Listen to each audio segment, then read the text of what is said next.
Hi, this is Randy Finney with Right Side of the Chart, and today is Monday, October 15th, 2018. I want to do a video. I actually debated today. I went over, poured over the charts this weekend. There are just a ton of interesting technical developments, meaning areas that look like setups, whether they're longs, whether they're shorts. There's a lot out there in the charts right now, more so than at many other points in time.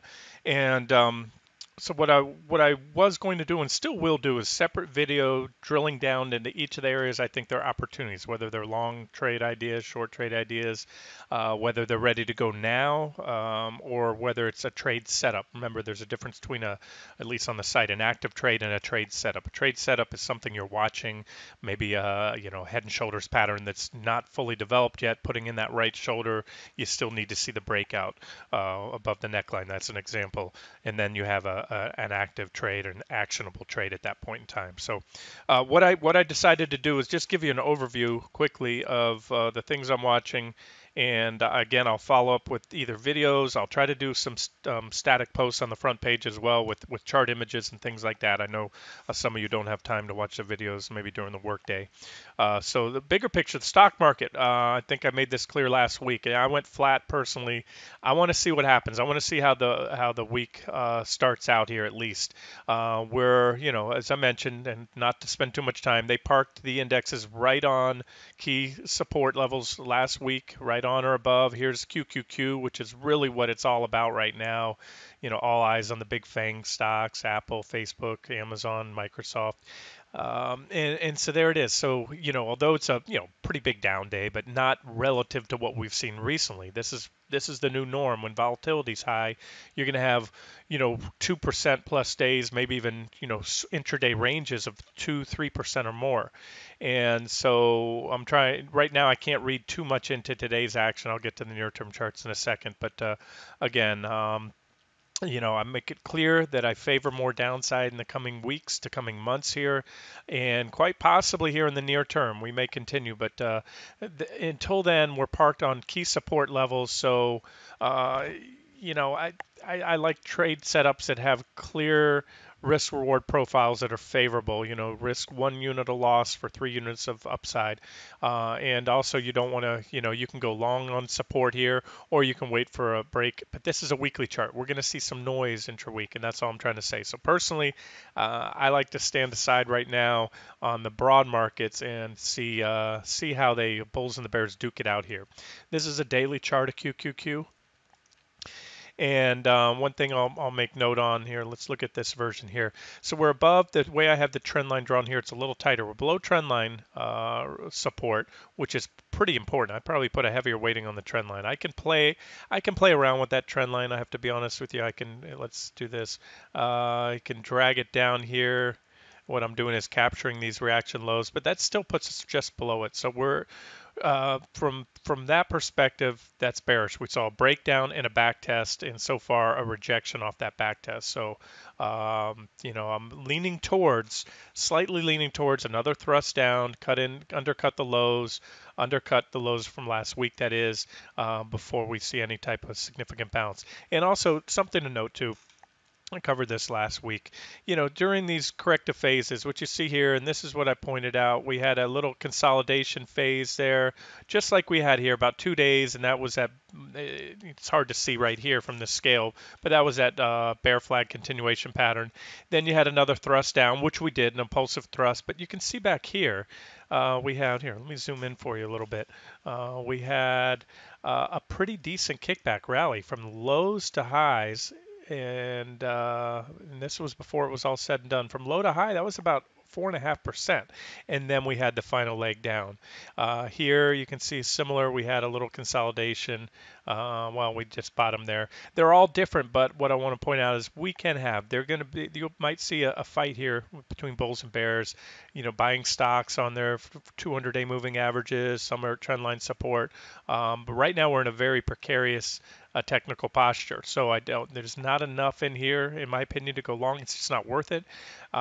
Short, if you can short, and here's the thing, if you can keep shorting at these highs, since we're an important battleground, short this range. Let me actually show you a different chart. This is the one I posted in the trading room today.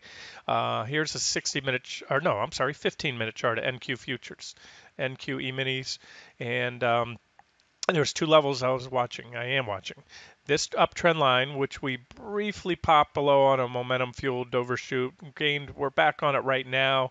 We're dancing precariously on that trend line now. All we had was this one little reaction right here that spiked through it, but that's fine. We had a lot of reactions to find that trend line, so I think it's valid and worth watching. And you can see there, it's a battleground right now. So if we take that out, I'm looking for a move down here to about the this white line, which is about 70.10, and I'm slightly favoring at least intraday, but I'm not sold on it. Is a move up here to that uppermost top of that trend line. This forms an ascending triangle pattern. You have a flat line right here. I didn't draw a flat, but there it is. That's at 71.70 right there. And then above that, you have that spike from the other day, and you have these reactions here. So there's your next resistance level, 7,200, we'll call it. So these are the levels I'm watching today. And again, a downside break probably brings us down here to that 70.10 level, and an upside break could give us an intraday pop. But I like to trade where the opportunities are clear, and this one, you're going to see some chop. So if you're an active day trader, I'll post whatever the intraday levels, and you could try to trade off these like this right now. You could go long here. For a ride up to the top again, or possibly hold for a breakout, or you can wait for another breakdown below, especially if they undercut these lows here. We're probably going to go down there. So that's just intraday stuff. And again, when I have a better feel where we might be headed, and I want to look to get some swing trade um, entries back. So if we bounce back high enough and we can find some objective levels to short, I can say this is one now. As I just showed you a minute ago, just go back out to the daily chart. I have to say, because we are under that trend line there, you could certainly short the Qs right here. And then I have horizontal resistance there around 74.91, you see just above. So pretty much make it easy, above Friday's highs. If they pop it above Friday's highs, they might try to take it for a run to the upside. Friday's high was 174.86 on QQQ. So again, call it, that's where I had that line, 174.91. So give or take. And that's where we're at. If we fail here, we'll probably go down, and there's a good chance we could undercut those lows. What I don't see yet is divergence on the 60-minute time frame. That's usually what I like to see to reverse a trade for more than just a day trade, a swing trade that it can last days or weeks, and that would look something like this. Actually, there would be your divergence line right here. Another divergence line on the RSI, and I think I already drew this scenario out. So I'd really like to see this, if I can grab the right tool, something like that, undercut those lows. It could go more than that, of course, and that would give us a divergent low on the 60-minute time frame and maybe set us up for a nice bounce trade, a swing trade that we can go long for more than just a few hours. SPY, this is a daily chart. Same story. I mean, just a one heck of an impulsive breakdown. I mean, that's what you want to see. There's that trend line I've been harping on for a long time. Comes off the early April lows. When it went with conviction. And that validates the breakdown.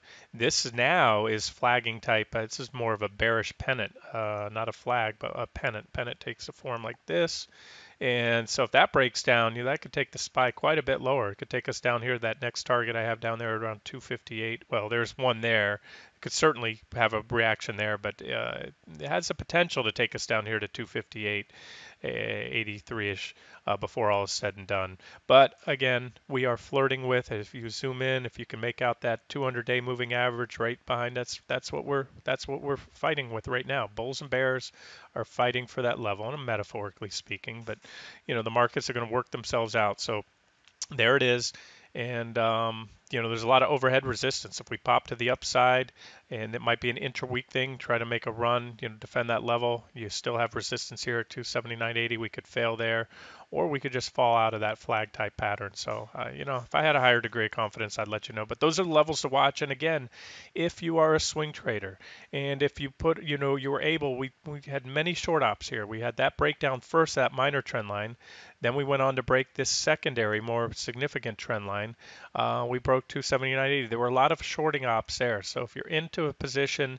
I think it looks fine. I think right now the odds of being stopped out, if you short it up here and you have a stop somewhere above or even at entry now, your odds stopped out are probably pretty low. So I just let the charts play out and, don't get married to a trade. That's all. Meaning keep your stops in place. And of course, this video is from members of the site. As you guys know, I've been beating the bullish drums on gold for quite a while, and that those developments that I wanted to see continue to firm up. We're getting more and more check marks. It started out last week. There were it was really Friday. On Thursday. It all came. Most importantly, we took out that 1213 level on GC. I'll get to that in a minute. Gold futures. There was this downtrend line here in gold, a very big green impulsive candle, very high volume. If you can note the volume bar down here, a little consolidation, which is normal. That's fine. It's healthy price action, and then boom, we're up above there again. So gold's coming up on some resistance here around 117.40. The official trade that I have here. There's your targets. I'm gonna move those over. I set my price targets just below the actual resistance level. And again, if you're new to the site and the FAQ page, I list the reasons why I have multiple price targets. You can check that out. But so far so good, and I really like what I saw on the weekly chart. And that was, and I mentioned that last week, a big bullish engulfing candle. It comes at the end of a prolonged downtrend. We now have follow through so far. The week isn't over yet. Anything can happen, but as of now, that looks good. And you can see that 114.90-ish level right there as well. That was it was resistance right there. And gold is now above that level. So looking good on just about all accounts. Oh, yeah. And I mentioned before, we had that pending bullish crossover on the weekly PPO for GLD, just like we had back here right after we were oversold. So those are if you're new to the site, these were the things that I was highlighting and looking for. And we had it again. We had oversold. This is the last time we were oversold on gold. It was back here in late 2016. It led to that big rally there. And then follow up was confirmation with this buy signal. This is bullish PPO crossover on the weekly down from low levels. There's our other bullish crossover. So check so far all the way across. I do still want to see a little bit more. This is the one little, I don't want to call it a thorn in my side, but until I can finally check all the boxes here, I need to see euro start to pick up. I need to see the dollar sink. This is the euro US dollar pair. It's almost an inverse chart of the dollar because the euro is it's the top weighted component of the dollar index. I want to see it this is a 60-minute chart. But on that daily chart, I want to see it move away from, there it is, this support line right here, this level that goes back for a while. We had this little bear trap here, another bear trap. I want to see the euro really come on, take this trend line out again, take out those recent highs, and that will help us firm up the case for a correction in the dollar, because gold, if you're wondering why I'm talking about the euro so much and the US dollar, I've put this up many times, long-term charts, 10 plus years. There is an unmistakable, very tight inverse correlation to the gold and the US dollar. One goes up, the other goes down. And it's not magic. It's not, the reason for it is gold's priced in US dollars, at least the gold we're trading, GLD. And, if the dollar goes down, it takes more dollars to buy a ounce of gold. So the price goes up. When the dollar's high, it takes fewer dollars to buy an ounce of gold. So that's the primary driver there behind the inverse relationship. Okay, now what's giving me a little bit of pause right now, other than the euro, US dollar, the dollar's sort of holding up right now. I'd like to really see, again, weakness in the dollar, strength in the euro, and the other currencies against the dollar. That includes the yen. But here's that downtrend line I was watching right there, and the green line there is at 1213 level. And as I stated last Thursday, that was our buy signal. I've been waiting and harping on this level for a long time. Lots of reactions. Again, I know if you've watched these videos, I'm doing the same thing over and over, but there's always new people coming into the site. So there it is, breakout. It was impulsive, everything you wanted to see, but but I wouldn't be adding to gold right now. We have this divergent high on the 60-minute chart. So we put a divergent high in this morning on this second thrust up. Nothing that I would ever short because of this breakout. I think this bullish breakout will override that. We do need the dollar to cooperate. This is flagging type action. So if we can burn through these divergences, which I'd really like to see, then we can go on up and continue to move impulsively higher, because that's usually the nature of a bull flag pattern. You have a sharp move up leading up to the formation of flag. They call that the flagpole. Then that flagging action where you consolidate and then you break out and you continue to move higher impulsively. And the measured target for a bull flag pattern is the length of the flagpole leading up to the top of the formation of flag added to the bottom of the flag. So that's just a rough estimate there. However, we need to keep moving up impulsively. That's part of the criteria of a bull flag pattern is once it breaks out, the move following through should be just as impulsive. So we really need to burn through these divergences soon. And like I said, the dollar doesn't seem to be, the dollar's holding in there. The euro's back above support right now, so the euro's okay, but it's still in a, like I'll use the same analogy with the indexes, in a precarious technical posture. The euro breaks down, the dollar starts to rally. That could foil and break this, cause a false breakout in gold. And what that might look like, I've mentioned this before. I might have to go back to GLD to show it to you. Yeah, let me grab that chart. Okay, what that could look like for gold, and I cannot rule this scenario out yet. I wish I could. I don't like wishy-washy analysis. Right now, bullish, everything I wanted to see happen, so as long as this breakout holds, great.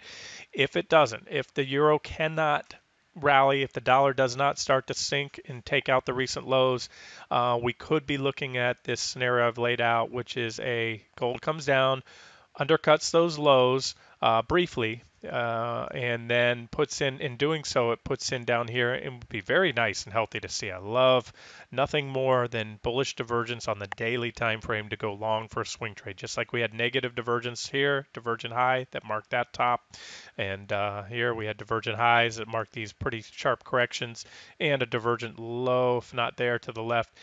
This is what I call my most bearish scenario. It's still a bullish scenario, but it has this breakout failing.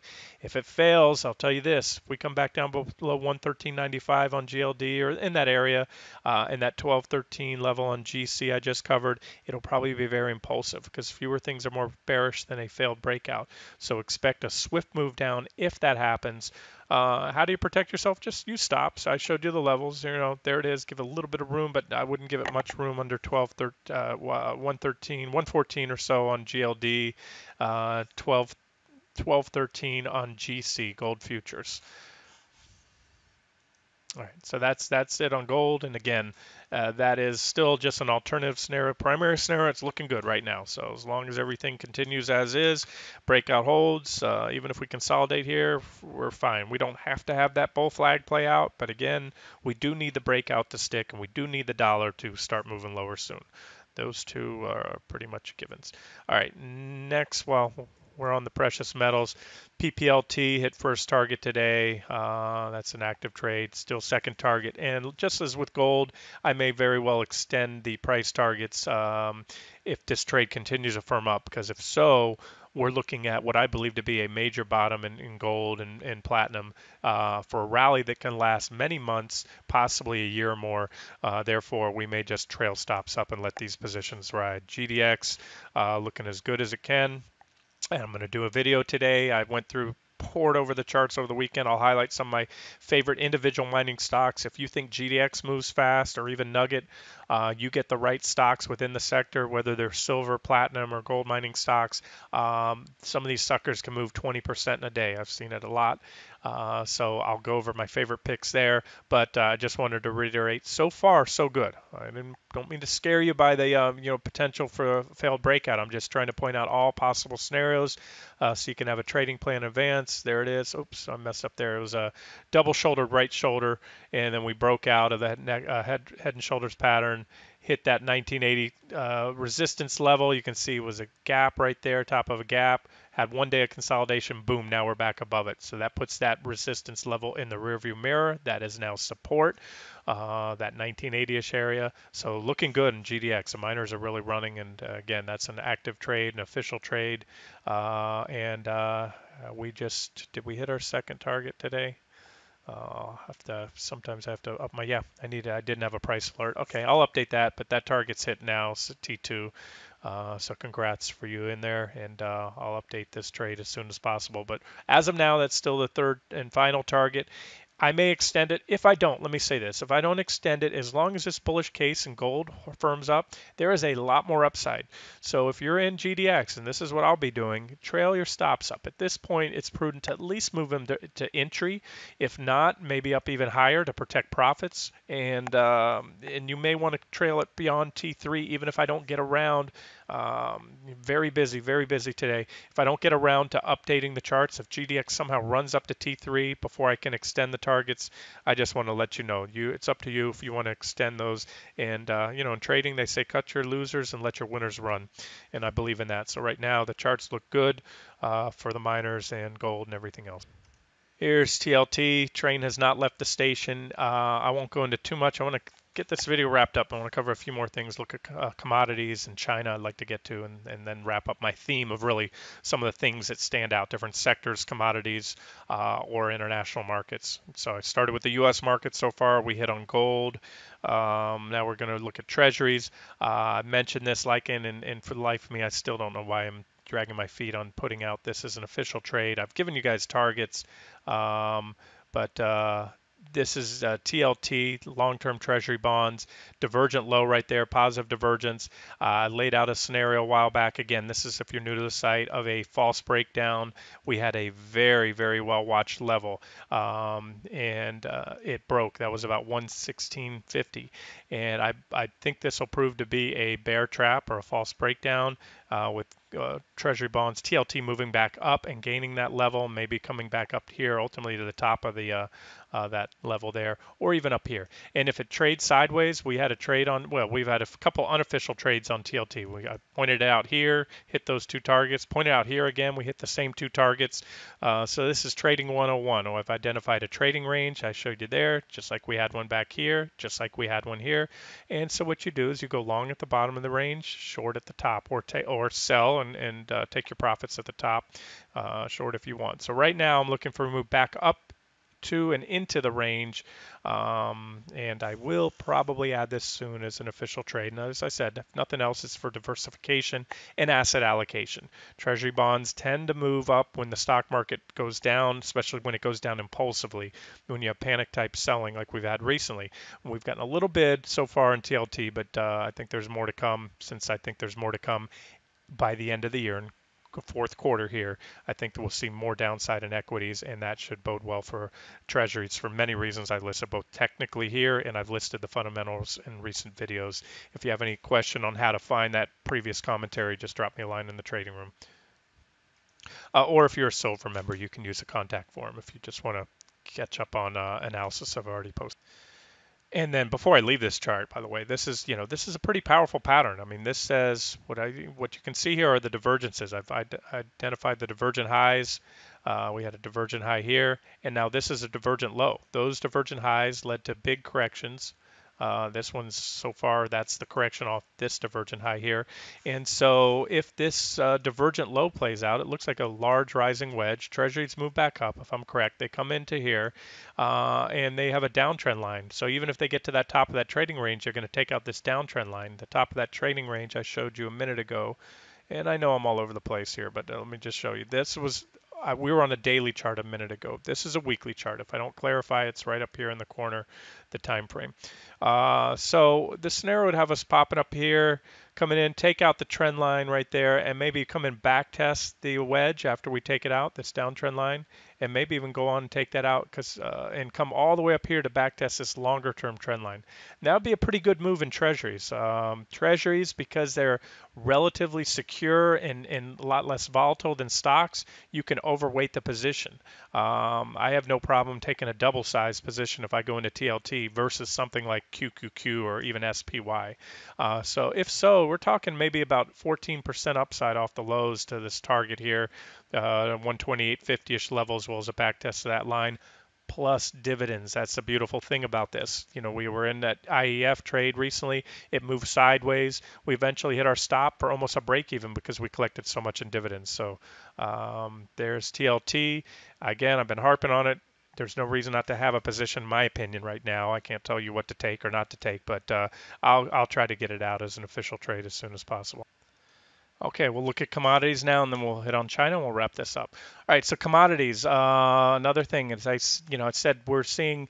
I've said this before from a fundamental perspective. Despite the QT, that's the term for quantitative tightening. That means the Fed taking back all the free money they gave us from 2008 on with all the quantitative easing, the ultra low interest rates. They've been hiking rates, but there is still a tremendous amount of liquidity sloshing around the financial system. It's going to find a home somewhere. It was too much of it into the FANG stocks, Apple, Amazon, Facebook, all the money concentrating. Now that bubble, or let's say just say overvaluation or concentrated trade, whatever you want to call it, is letting some air out. That money is going to find its way somewhere, and right now it's finding commodities. They are beat down. Many of these commodities at the low end of their historical range, at or near, and so again, this is where I see a lot of value. And I cover these in videos. I don't get them all out as official trade ideas. Sometimes I do. Here was coffee, nice bullish falling wedge. Since it's broken out, this one's run about, and it's already now up to a target, so you don't want to take it right now. Although these things can run, that's about a 24% gain or so. But I'll tell you, when some of these commodities break out, they can run beyond what you think is overbought. I mean, this is very overbought now.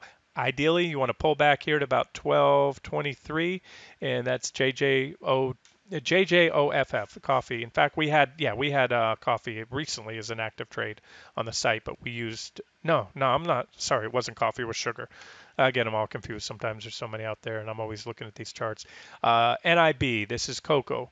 There's a divergent low right there. You can see my divergence lines, just like we had a divergent high here. You can see all the targets. I've traded this one many times in the past. I always watch these commodities ETNs.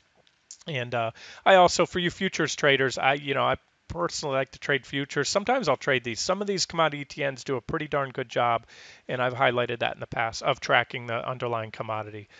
So there's nothing wrong with going with these. NIB is cocoa, and I think there's another one out there too for cocoa, if I'm not mistaken. But there it is. So you have a downtrend line. Let me tighten that up a little. We're coming up on that.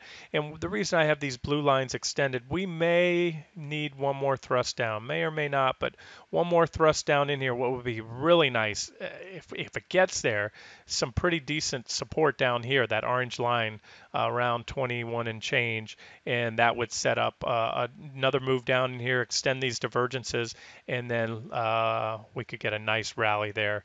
Now we don't have to have that other thrust down. If the commodities all start catching a bid because everybody wants them right now, we can break out here, and the first target's there right around $27. Next target's up here about just under $30. That's coffee. Or no, that's cocoa. Sugar, here we traded sugar recently. We used CANE. This is SGGFF, another option. And as I mentioned, when I closed that trade, I still thought it looked good longer term. You can hold on to it. Sugar continues to climb. It's rallied 27, 28% recently. So the theme here, and as I've talked about many times, it's asset allocation. The stock market can be going to hell in a handbasket. We're going to make money somewhere. I'm going to find there's always something out there. And these commodities have absolutely nothing to do with the stock market. So there's no correlation there. They march to their own drumbeat, and it's just a way to diversify your portfolio, whether you're shorting or going long the broad markets. I think these, little piece of the pie is all that I'm looking for here. There it is, wheat at support. Needs to take out this level there. That's 650. If it takes 650 out, it probably runs up here at about $7. If it does take that trend line out, it has decent support around 612. So wheat actually, it's not my favorite chart, but it looks objective here. Down on that trend line, down to about the 612 level with a stop not below, and or add to positions, scale in maybe. It could trade around sideways, dead money for a while. Remember, commodities are not going to pay you a dividend. You're not going to get paid to wait, so you want to try to catch the rips and dips and not get caught in the sideways grinds like that. But with that being said, there are your levels. And 650 breakout takes us up, I think, to $7 possibly more. And you can go long again down to around 6 or so, 6. 610, 612, or that trend line with a stop not too far below, maybe below $6. All right, oil, cover that when we get to USO. There's sugar, another sugar ETN. I'm just clicking a watch list I have. There's Kane. This was our trade. I took it out only because Kane was underperforming SGGFF, but you can see it continues a march on up towards those other targets, and I still think those targets will be hit. So if you held on to Kane, I think it'll get there over time, but maybe by the time it gets that third target, we'll have to look. If it's underperforming a lot, it might not hit that technical level. I'll watch sugar futures, and of course, if you're in a position of this, let me know, and I'll give you an update, especially gold members of the site. There's JJGFF. This is the grains ETN, a nice divergent low right there. This grain ETN will hold corn, soybean, and wheat. I can't remember the percentages offhand, but it has those three grains. So if you want to kill three birds in one stone, buy JJGTF, or you can go corn, soybean, and wheat individually. You want to kill a lot of birds with one stone, DBA is your ETN or ETF. I haven't updated this in a while, but you can see here as of March, 14% wheat, 13% corn, soybeans. You can see the percentages up there. So if you want exposure to the ag sector and your head spinning as I go through all these different charts, I like to selectively get in the ones that are moving because some of these have no relationship. Some of these have an inverse relationship. What I mean by that, well, you take lean hogs and feeder cattle, for example. Well, what's the biggest cost to a farmer? One of their biggest costs is feeding them. So they have to buy corn, soybeans. That goes in. So typically when grain prices are going up, cattle futures are going down and vice versa. So there's a little bit of, so you'll underperform if you can selectively get into the most bullish commodities and maybe even short the most bearish ones. You should outperform. But again, if you're not that active of a trader, this is better right now, in my opinion. The risk reward is better here than in the stock market, U.S. stock market. So I'll be clear on that. And targets, well, we've already hit my 1762 target there. But I think we go up here at about 1835 at least, and maybe work our way up here at about 1950 in the coming months. We're getting long on this video. Here's soybeans. I thought I had all these charts marked up. Must have them marked up on a different board. All right, soybeans, nice divergent low, looking good. Not much else to say about it. Other than first area of resistance coming into play here around 1680 or so, but I think a lot of upside on soybeans. They look good after moving up off this divergent low.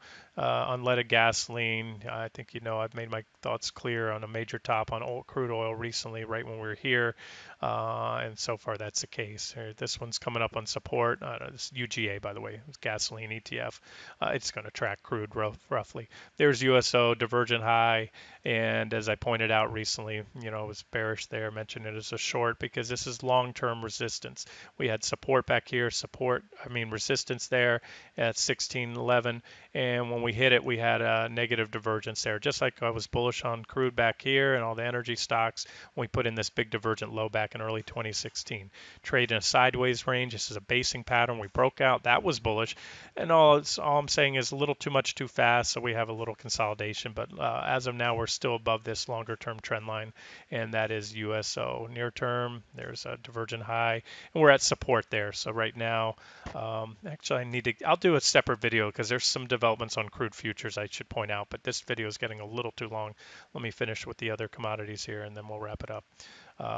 Corn. Another one looking good. I mentioned this divergent low. The divergences are playing out so far for a trend reversal. 1654 was my first target, which has now been hit, and 1713 or so, call it a little under 17, a little over 17, I should say, being the next target. That's here. Let me give you the numbers so you can see the pop-up box. 1763, and I think it can work its way up here. I think we're going to see a nice rally in commodities in the coming, let's say, 6 to 12 months here, and that one can work its way up there easily to 1850 over time, easily, and possibly more, and that would be about 11.5%, and that's corn. I'm going to skip coal, look at wood. I already mentioned I was bearish back here. I thought significant top was in place in lumber and timber, and it is. And that chart just looks like death. And I don't see any reason to step in and short now. We're very oversold, but I think before all said and done, wood comes down here to 63.26. JJUFF, let's skip that one. LD, that's too thinly traded. BAL is cotton. Cotton's back testing resistance. Recently broken support, but I'm not crazy about that chart. JJCTF, copper broke this support level and it's been testing it, that these two purple lines, the top of which is about 31.88. They had divergence, played out a little bit. I don't have much of an opinion on copper, so let's just move on. Cut is another timber ETF. They hold timber companies in forestry. They don't hold timber futures. 28.20 is the support level it's coming up on now, so I don't see a trade there. If you shorted here, great. You might want to take some profits now, or at least trail stops down. COWTF, nah, I don't want to, not an opinion there. All right, I'm going to wrap it up with just say China, and I'll do a deep dive in China. I already have looked at the charts. There's a handful of stocks. If the U.S. markets can bounce or hold up, as long as they don't melt down here, continue to melt down, I should say, China has potential. I'm seeing some nice potential bullish divergences. This is FXI, one of several ETFs. Long-term charts don't look good. Don't get me wrong. I'm looking for just a bounce here, but I see support right there, and there's a few others that I like, or ETFs that you can trade. GXC, you can see the support right there. You can see how well defined that line is. A lot of reactions back over the last decade here in GXC, and you can see we have this price channel. It's working its way down with a divergent low. So if we can get a pop in the globe, just really see the U.S. market stabilize, because I doubt that with the U.S. markets continuing to sell off very impulsively, you're going to see China catch a bid. It certainly, started going down before our markets, so there's not a direct correlation, but usually you don't see that hard selling in the U.S. markets. You don't see many other overseas markets holding up. So that was that, and then PGJ. They're just, again, these are the ETFs. I have some individual Chinese stocks if you're interested, and I just want to see if the U.S. markets can firm up here. So that's it, guys. A long video. Apologize for the length. I just wanted to kind of hit on the main asset classes or sectors that I'm looking at now to help, to build a diversified portfolio. This one's a setup. Gold is actionable now, I believe. Treasuries are actionable now. The stock market, depending on where you're at. If you're swing trading U.S. stocks short, that's fine. I've made the case for a while.